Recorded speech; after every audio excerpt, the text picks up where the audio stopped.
Subscribe the channel and hit the bell icon for latest update. Hello friends, welcome back to फौजी के अल्फाज।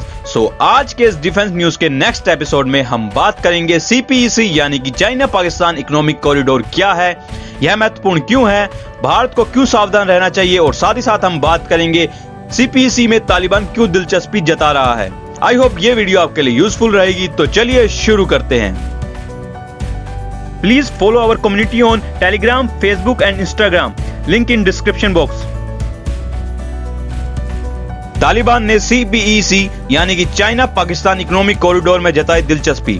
भारत को चिंतित होना चाहिए, चीन क्यों पहुंच रहा है और पाकिस्तान ने क्या कहा।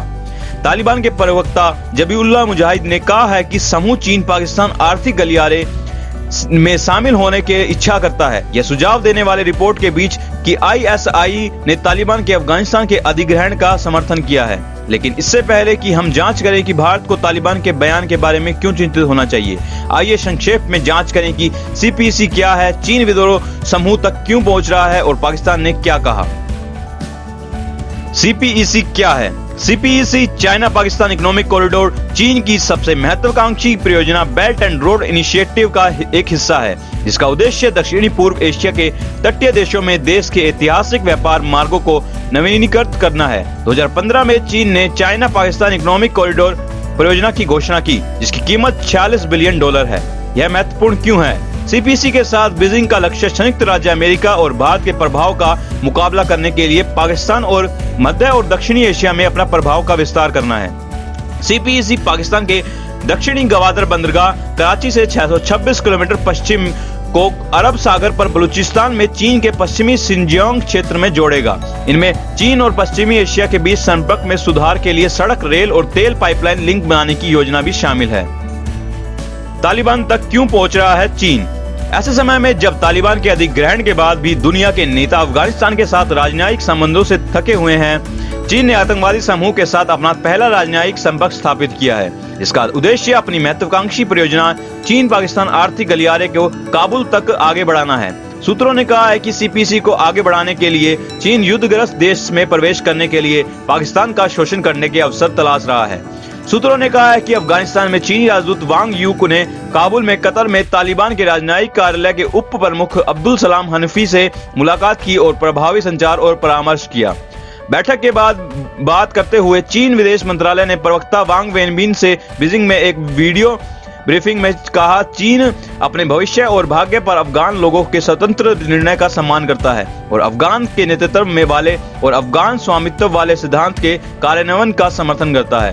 उन्होंने यह भी कहा है कि चीन अफगानिस्तान के साथ दोस्ती और सहयोग के अच्छे पड़ोसी संबंध विकसित करेगा और देश की शांति और पुनर्निर्माण में रचनात्मक भूमिका निभाएगा। अफगानिस्तान में सुरक्षा चुनौतियों में तेजी से बदलाव और नए राजनयिक संरक्षण को देखते हुए भारत युद्धग्रस्त राष्ट्र घटनाक्रम पर कड़ी नजर रख रहा है। सूत्रों ने कहा है कि चीनी तालिबान के साथ बातचीत कर रहे हैं और उन्होंने पेशावर काबुल सड़क के निर्माण का फिर से प्रस्ताव रखा है। पेशावर काबुल मोटर मार्ग के निर्माण के लिए चीनी प्रस्ताव का भारतीय सुरक्षा प्रतिष्ठान द्वारा अफगानिस्तान के तालिबान के अधिग्रहण से पहले ही अनुमान लगाया गया था।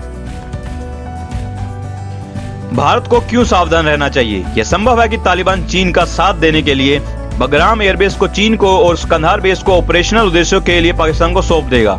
सूत्रों ने डेली पायनियर को बताया कि चीनी नेताओं को एक प्रतिनिधिमंडल ने बगराम सैन्य हवाई क्षेत्रों के संभावित अधिग्रहण सहित विभिन्न सुरक्षा संबंधी मुद्दों पर चर्चा करने के लिए तालिबान के शीर्ष पदानुक्रम के साथ बैठक की।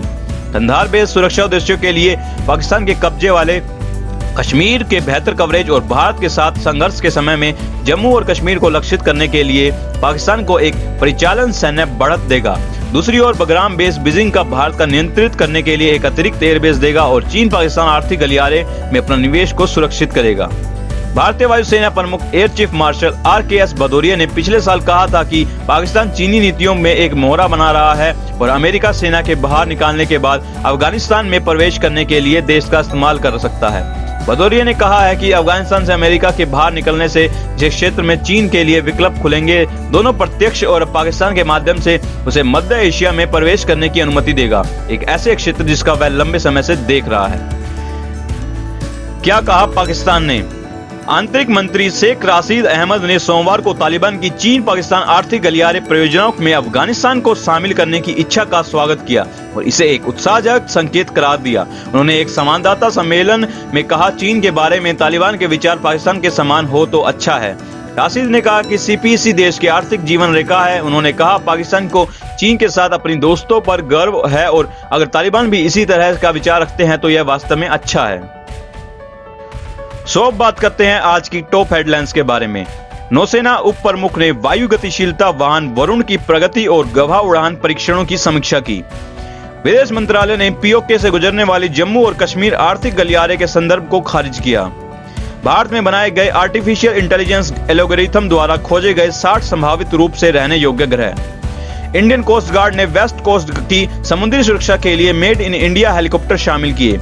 तेजस LSP-4 ने स्वदेशी विमान बियरिंग्स के साथ 1 घंटे की उड़ान पूरी की।